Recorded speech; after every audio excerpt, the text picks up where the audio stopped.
జాతీయం.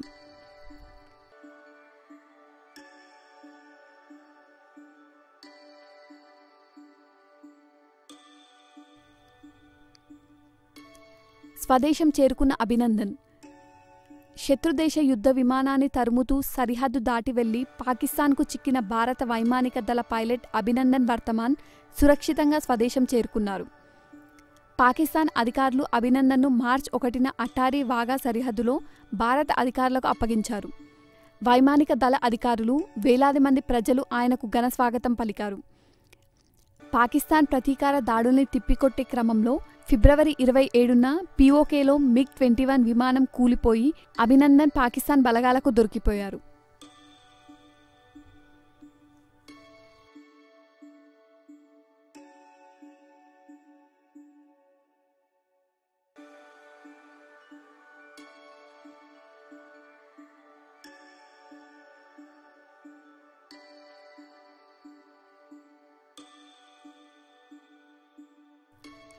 మార్చి 8 నుంచి పోషణ్ అభియాన్ వార్షికోత్సవం.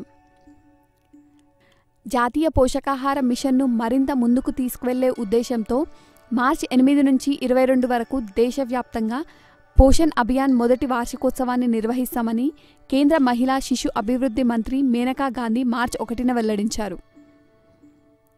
3 రాష్ట్రాల్లో దాదాపు 21,000 మంది తక్కువ బరువుతో పుట్టిన శిశువులను గుర్తించామని మంత్రి తెలిపారు. వీరంతా ఆంధ్రప్రదేశ్, మధ్యప్రదేశ్, ఛత్తీస్గఢ్లో 2017 అక్టోబర్ నుంచి 2018 అక్టోబర్ మధ్య పుట్టిన వారని చెప్పారు. వారిలో 15,000 మంది శిశువులను సాధారణ స్థితికి తీసుకువచ్చామని వివరించారు. సమ్రత ఎక్స్ప్రెస్ సేవలు పునఃప్రారంభం. భారత్ పాక్ మధ్య నడిచే సమ్రత ఎక్స్ప్రెస్ సేవలు మార్చి 3 నుంచి పునఃప్రారంభమయ్యాయి. ఇరు దేశాల మధ్య పరస్పర అంగీకారంతో ఈ సేవలను పునరుద్ధరించినట్లు మార్చి 2న భారత రైల్వే తెలిపింది. భారత వైమానిక దళ వింగ్ కమాండర్ అభినందన్ వర్తమాన్ను విడుదల చేసిన మరుసటి రోజే పాక్ సమ్రత ఎక్స్ప్రెస్ సేవలు ప్రారంభిస్తున్నట్లు ప్రకటించింది. పాకిస్తాన్పై భారత వైమానిక దళం జరిపిన మెరుపు దాడులతో ఇరు దేశాల మధ్య ఉద్రిక్త పరిస్థితులు నెలకొన్న నేపథ్యంలో భారత్ నుంచి పాకిస్తాన్కు వెళ్లే ఏకైక రైలు సమ్రత ఎక్స్ప్రెస్ను పాక్ రద్దు చేసిన సంగతి తెలిసిందే. దీంతో భారత్ కూడా గత నెల 28న సేవలను నిలిపివేసినట్లు ప్రకటించింది.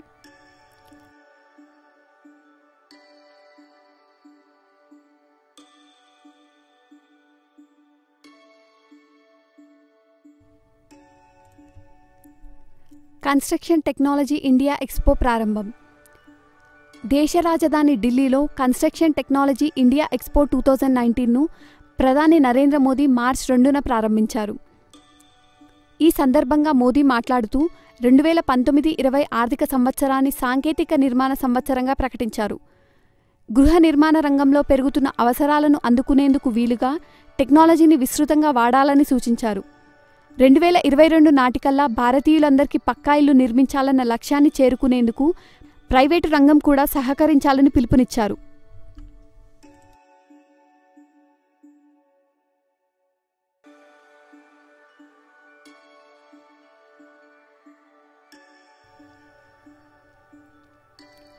రైఫిళ్ల తయారీ కర్మాగారానికి శంకుస్థాపన. ఉత్తరప్రదేశ్లోని అమేథీలో AK-203 రైఫిళ్ల తయారీ కర్మాగారానికి ప్రధాని నరేంద్ర మోదీ మార్చి 3న శంకుస్థాపన చేశారు. ఈ సందర్భంగా మోదీ ప్రసంగిస్తూ భారత్, రష్యా ఉమ్మడి భాగస్వామ్యంలో తయారయ్యే AK-203 రైఫిళ్లపై మేడ్ ఇన్ అమేథీ అని ఉంటుందని చెప్పారు. భారత రక్షణ బలగాల అవసరాలు తీరుతాయని పేర్కొన్నారు.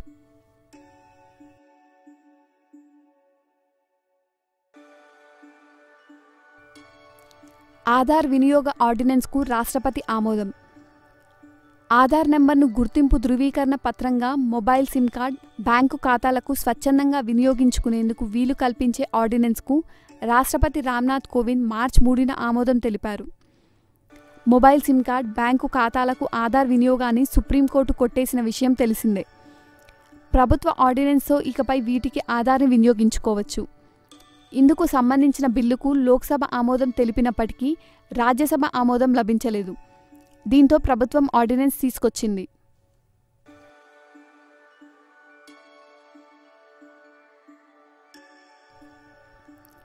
బాంద్రా జామ్నగర్ హంసఫర్ ఎక్స్ప్రెస్ ప్రారంభం.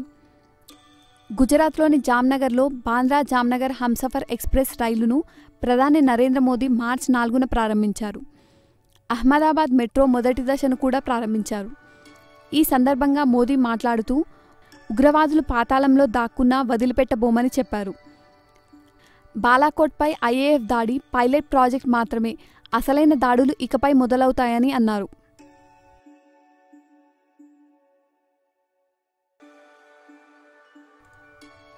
పాఠ్యాంశంగా అభినందన్ ధైర్య సాహసాలు.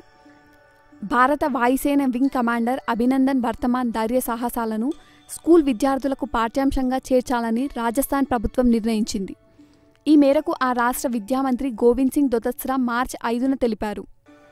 పాకిస్తాన్ సైనికులకు చిక్కి ప్రాణాలు పోతున్నాయని తెలిసి కూడా అభినందన్ ప్రదర్శించిన పోరాట పటిమ ప్రశంసనీయమని, అది భావితరాలకు స్ఫూర్తిగా నిలవాలని ఆయన పేర్కొన్నారు. పుల్వామా దాడిలో ప్రాణాలు కోల్పోయిన జవాన్ల గాథలను కూడా పాఠ్యాంశాలుగా చేర్చాలని ఇటీవలే రాజస్థాన్ ప్రభుత్వం నిర్ణయించింది. ఇటీవల పాకిస్తాన్కు చెందిన అత్యాధునిక F-16 విమానాన్ని కూల్చివేసి శత్రుదేశానికి పట్టుబడి కూడా సాహసోపేతంగా వ్యవహరించిన అభినందన్ స్వదేశానికి సురక్షితంగా తిరిగొచ్చిన విషయం తెలిసిందే.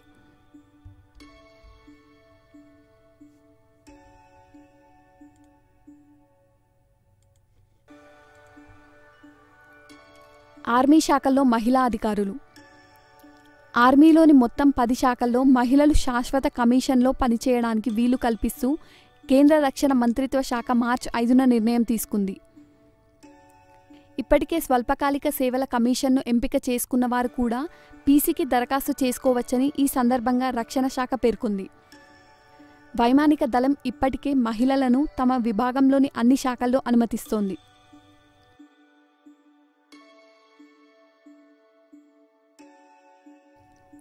ప్రధానమంత్రి శ్రమయోగి మాన్ధన్ యోజన ప్రారంభం. గుజరాత్లోని అహ్మదాబాద్లో ప్రధానమంత్రి శ్రమయోగి మాన్ధన్ యోజనను ప్రధాని నరేంద్ర మోదీ మార్చి 5న ప్రారంభించారు. ఈ సందర్భంగా మోదీ మాట్లాడుతూ మాన్ధన్ యోజనను దేశంలోని 42 కోట్ల మంది కూలీలకు అంకితం చేస్తున్నానని అన్నారు. 2019 ఫిబ్రవరి 15 నుంచి ఈ పథకం అమల్లోకి వచ్చిందని పేర్కొన్నారు. 18 నుంచి 40 ఏళ్ల మధ్య ఉండి నెలకు 15,000 కంటే తక్కువగా సంపాదిస్తున్న అసంఘటిత కార్మికులు ఈ పథక ప్రయోజనాలను పొందవచ్చు. PMSYM చేరిన వారు 60 ఏళ్లు నిండిన తర్వాత ప్రతి నెల 3,000 రూపాయల పెన్షన్ను అందుకోవచ్చు. ఇందులో చేరిన వారు 18 ఏళ్ల వయసు ఉన్నవారు నెలకు 55 రూపాయలు, 29 ఏళ్లు దాటిన వారు నెలకు 100 రూపాయలు చెల్లించాల్సి ఉంటుంది. జాతీయ పెన్షన్ పథకం ఈఎస్ఐలో ఉన్న సభ్యులు ఆదాయ పన్ను చెల్లిస్తున్న వారికి ఈ పథకంలో చేరే అవకాశం లేదు.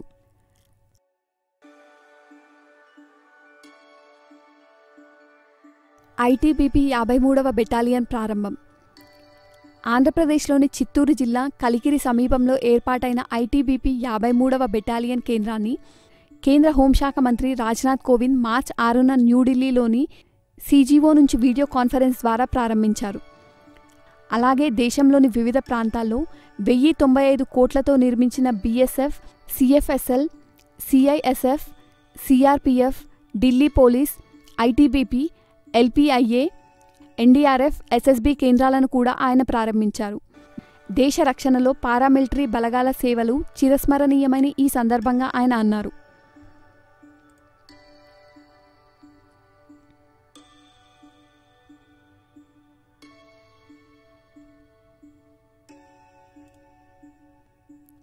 అత్యుత్తమ పరిశుభ్ర నగరంగా ఇండోర్. దేశంలోని అత్యుత్తమ పరిశుభ్ర నగరంగా మధ్యప్రదేశ్లోని ఇండోర్ వరుసగా 3వ సారి నిలిచింది. ఈ మేరకు ఢిల్లీలో మార్చి 6న జరిగిన కార్యక్రమంలో స్వచ్ఛ సర్వేక్షణ్ 2019 అవార్డులను రాష్ట్రపతి రామ్నాథ్ కోవింద్ ప్రదానం చేశారు. ఈ అవార్డుల జాబితాలో ఛత్తీస్గఢ్కు చెందిన అంబికాపూర్ 2వ స్థానం, కర్ణాటకకు చెందిన మైసూర్ 3వ స్థానం పొందాయి.